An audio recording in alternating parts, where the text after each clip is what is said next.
Hello बच्चों, तो स्वागत है आप सभी का आपका अपना ही इस यूट्यूब चैनल मिशन टू पे। बच्चों आज हम बात करने वाले क्लास 11th का इकोनॉमिक्स का मोस्ट इंपॉर्टेंट क्वेश्चंस जो आपके आने वाली वीकली टेस्ट के लिए बहुत ही ज़्यादा इंपॉर्टेंट है।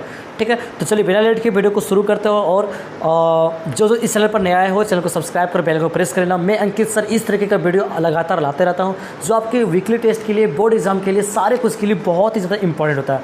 ठीक है, चलिए बच्चों आपका पहला सवाल है, उपभोक्ता संरक्षण अधिनियम कोपरा का संशोधन कब हुआ था? उपभोक्ता संरक्षण अधिनियम जो कोपरा था उसका संशोधन कब हुआ था? तो वो 1986 में हुआ था। कब हुआ था? 1986 में। ठीक है, चलिए अगला सवाल देखते हैं, इनमें से कौन सा प्राकृतिक उत्पाद है? चलिए दिमाग लगाते हैं। कपड़ा ये प्राकृतिक उत्पाद नहीं है। ठीक है, कपड़ा को क्या है, मनुष्य बनाता है। प्राकृतिक उत्पाद मतलब हो गया नेचुरल, जो हमारे नेचुरल प्रोडक्ट मतलब नेचर के द्वारा बनाए गए हैं। गेहूं का आटा, गेहूं जो है वो नेचुरल है, लेकिन गेहूं का जब आटा बन जाता है तो वो मानव निर्मित में आ जाता है, क्योंकि जो गेहूं का जो आटा है वो हम लोगों ने बनाया है। कपास, जी हाँ कपास, कपास बिल्कुल सही उत्तर हो जाएगा, वो प्राकृतिक उत्पाद है।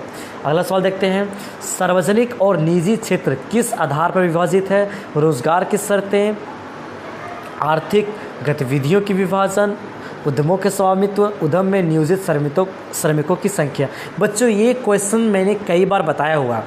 ठीक है, कई बार मैंने एक सेम क्वेश्चन को बताया हुआ है, तो ये सब आप कमेंट बॉक्स में लिखो। क्वेश्चन नंबर 3 का राइट आंसर क्या हो जाएगा? ठीक है, अगला सवाल देखते हैं, किस क्षेत्र को सेवा क्षेत्र के नाम से जाना जाता है?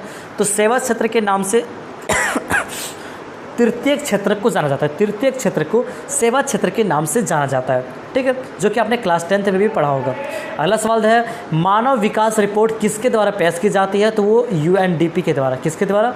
यूएनडीपी के द्वारा। ठीक है, अगला सवाल देखते हैं, मुद्रा, बैंकिंग, संचार जैसे मामले किस सूची में रखे गए हैं? तो यूनियन लिस्ट में, दैट मीन्स संघ सूची में। जो मुद्रा है, बैंकिंग है, संचार है, ये भारत सरकार देखते हैं। ठीक है, भारत सरकार के अंतर्गत देखा जाता है। ठीक है, उनके हैंडल में होता है, तो संघ सूची के अंतर्गत आएगा। अगला सवाल है, जिस देश की प्रति व्यक्ति आय अधिक हो वो क्या कहलाता है? तो वो विकसित देश कहलाता है। ठीक है, डेवलप कंट्री कहलाता है। अगला सवाल देखते हैं, उपभोक्ता आंदोलन कब प्रारंभ हुआ था? तो उपभोक्ता आंदोलन प्रारंभ हो गया था 1960 ईस्वी में ही। ठीक है, अगला सवाल देखते हैं, हॉलमार्क लोगों को किस वस्तु पर लगाया जाता है? सोने के आभूषण पर, खाद्य वस्तुएं पर, पेट्रोलियम पदार्थ पर। तो वो लगाया जाता है खाद्य वस्तुएं पर। ठीक है, खाने वाली चीज़ों में हॉलमार्क लगाया जाता है। अगला सवाल देखते हैं, द्वितीय क्षेत्र को डैश क्षेत्र भी कहा जाता है। द्वितीय क्षेत्र को एक और नाम से कहा जाता है औद्योगिक क्षेत्र। क्यों कहा जाता है बच्चों? आपने क्लास 10 में भी पढ़ा होगा, क्योंकि जो प्राकृतिक चीज़ों से बनकर आती है, दैट मीन्स प्राथमिक क्षेत्र से जो चीज़ें बनती है, जैसे कि गेहूँ, वो प्राथमिक क्षेत्र है, लेकिन गेहूँ का जब आटा बनता है तो वो द्वितीय क्षेत्र में आ जाती है। ठीक है, तो द्वितीय क्षेत्र में क्या होता है कि मशीनरी का यूज होता है। ठीक है, इंडस्ट्री का यूज होता है, इसलिए उसको औद्योगिक क्षेत्र भी कहते हैं। ठीक है, चलिए अब हम लोग ये सब्जेक्टिव क्वेश्चंस को भी देखते हैं, क्योंकि आपके टेस्ट में सब्जेक्टिव क्वेश्चंस भी पूछे जा सकते हैं। ठीक है, तो बच्चों आपका सब्जेक्टिव क्वेश्चंस है, पहला सब्जेक्टिव क्वेश्चंस है, बेरोजगारी क्या है? बेरोजगारी क्या है? व्हाट इज़ अनएम्प्लॉयमेंट, है ना? बेरोजगारी क्या है? आपने क्लास 10 में पढ़ा होगा। देखिए बच्चों, इकोनॉमिक्स का जो 11th का जो इकोनॉमिक्स का जो टेस्ट आपका वीकली टेस्ट होगा, ठीक है, वो उसमें आपका 10th का बहुत सारा बेसिक चीज़ें मैच होती है। ठीक है, तो जिन्होंने 10th को अच्छा किया होंगे आपको ज़्यादा टफ नहीं पड़ेगा। ठीक है, चाहे वो बोर्ड एग्ज़ाम हो, चाहे वो वीकली टेस्ट हो, आपका सब कुछ अच्छा ही जाएगा। बेरोजगारी शब्द का अर्थ है जब कोई व्यक्ति नौकरी करना चाहता है लेकिन नौकरी पाने में असफल रहता है तो बेरोजगारी कहलाता है। ठीक है, जब कोई व्यक्ति नौकरी चाहता है लेकिन उसे नौकरी नहीं मिलती है और वो असफल हो जाता है तो वह क्या कहलाता है? बेरोजगारी कहलाता है। जब व्यक्ति के पास ज्ञान होने के बावजूद उसे स्तर पर नौकरी नहीं कर पाता है तो भी बेरोजगारी कहलाता है। ठीक है, जब व्यक्ति के पास डिग्री है, नॉलेज है, फिर भी वो उस स्तर का नौकरी नहीं कर पा रहा। अब आपने पीएचडी कर लिया, ठीक है, एक एग्जांपल के तौर पर देखिए बच्चों, रटना नहीं है, रटने वाला चीज़ नहीं है। ठीक है, बेरोजगारी क्या है आप खुद सोचिए। अगर आपने पीएचडी कर लिया और आप गुपचुप का ठेला लगा रहे हो, दैट मीन्स ये एक तरीके का बेरोजगारी है। इसको एक और नाम से जानते हैं, अल्प बेरोजगारी। ठीक है, अल्प बेरोजगारी, बेरोजगारी बहुत तरीके का होता है। अल्प बेरोजगारी, मौसमी बेरोजगारी, इस तरीके का बहुत सारा बेरोजगारी होता है। ठीक है, तो अल्प बेरोजगारी की भी कहते हैं इसको, जब कोई व्यक्ति पीएचडी जैसा हायर डिग्री कर लेता है, बीटेक कर लेता है और गुपचुप का ठेला लगाया हुआ है साइड रोड के किनारे, तो वो एक तरीके का बेरोजगारी के अंतर्गत आता है। ठीक है, अगला सवाल देखते हैं, बहुराष्ट्रीय कंपनियों से आप क्या समझते हैं। ये भी क्लास 10th का टॉपिक है।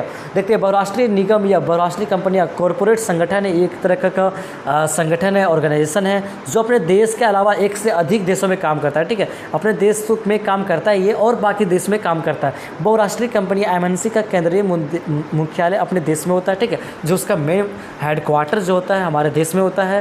ठीक है, अपने देश में होता है। और द्वितीयक कार्यालय जो सेकेंडरी उसका ऑफिस होता है, सुविधा होता है, फैक्ट्रीज होता है वो, और संपत्तियाँ होता है, वो सब अलग अलग देशों में हो सकती है। तो ये हो गया ये क्या हो गया, बहुराष्ट्रीय कंपनियाँ। अब तीसरा क्वेश्चन है, वैश्वीकरण क्या है, इसका अर्थ परिभाषा सब समझाइए। ठीक है, वैश्वीकरण क्या है। वैश्वीकरण वह प्रक्रिया जिसके द्वारा दुनिया के सभी लोग आपस में जुड़ गए हैं। ठीक है, दुनिया के जितने भी लोग हैं सब आपस में जुड़ गए हैं। इसमें विश्व राजनीति, अर्थशास्त्र और संस्कृति शामिल है। ठीक है, विश्व राजनीति भी शामिल है, अर्थशास्त्र शामिल है, संस्कृति भी शामिल है। अगला सवाल है, उदारीकरण से क्या समझते हैं। उदारीकरण से, ये सेट का लास्ट क्वेश्चन है। ठीक है, उदारीकरण से आप क्या समझते हैं। तो उदारीकरण आर्थिक सुधार की दिशा में उठाया गया एक प्रमुख कदम है। मूलतः इसका अर्थ, उदारीकरण क्या है, जब हमारे फाइनेंशियल कंडीशन जिस जगह पे ख़राब हो जाती है तो उसमें उभर कर आते हैं और एक प्रमुख कदम उठाते हैं। ठीक है, मूलतः इसका अर्थ अर्थव्यवस्था में सरकारी हस्तक्षेप को कम कर बाजार प्रणाली पर निर्भरता बढ़ाना है। इसका जो सबसे बड़ा काम है वो अर्थव्यवस्था में सुधार कर देना। ठीक है, बाज़ार की जो सिस्टम होती है, जो रफ्तार होती है, उसको पटरी पर लाना है। उदारीकरण से कृषि, उद्योग तथा सेवा तीनों क्षेत्रों पर अच्छा प्रभाव दिखता है। ठीक है, अगर देश में फाइनेंशियल कंडीशन ख़राब हो जाता है तो उसमें उदारीकरण एक ऐसी प्रक्रिया होता है जिसमें एक कदम उठाया जाता है उसको सुधारने के लिए, जिसमें से कृषि भी आता है। ठीक है, अगर देश में खेती की कम हो जा रही है, फैक्ट्रीज अच्छे से चल नहीं रहे हैं, सेवा तीनों क्षेत्र प्राप्त नहीं हो रहा है, तो उसमें क्या होता है कि तीनों क्षेत्र पे अच्छा प्रभाव दिखता है उदारीकरण से। तो बच्चों, ये रहा क्लास 11th का इकोनॉमिक्स का इंपॉर्टेंट क्वेश्चंस जो आपके आने वाले वीकली टेस्ट के लिए बहुत ज़्यादा इंपॉर्टेंट है। अगर आपको वीडियो बहुत अच्छा लगा तो वीडियो को शेयर कर दीजिएगा और आने वाले सभी वीडियो को नोटिफिकेशन पाने के लिए चैनल को ज़रूर से ज़रूर सब्सक्राइब कर दीजिएगा। मैं अंकित सर, आज के लिए इतना ही, फिर आएंगे किसी नए वीडियो के साथ। तब तक के लिए बाय बाय।